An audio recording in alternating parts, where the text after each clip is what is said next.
Kamusta mga di? Welcome to Swabi TV. Yan.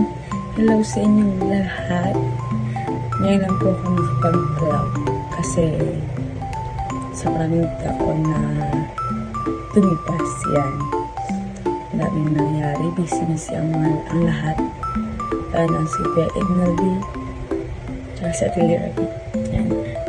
Nakakamiss yung pag-vlog kasi hindi na namin nagagawa. Wala namin time kasi kaya for today, nagsimula na ang ating vlog.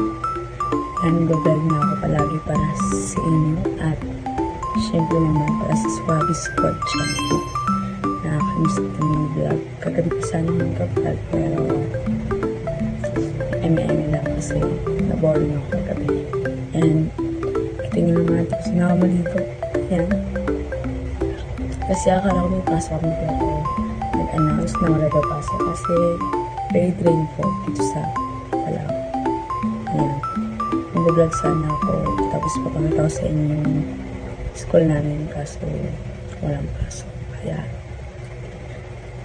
mumusta na ako sa inyo at ipapakita ko lang sa inyo yung ginawa namin. Yung pag-travel namin ng mga nakaraang buwan pa or taon. Pumunta kami ng Little Siargao. Yan, dito sa Palawan. Hinoorin nyo.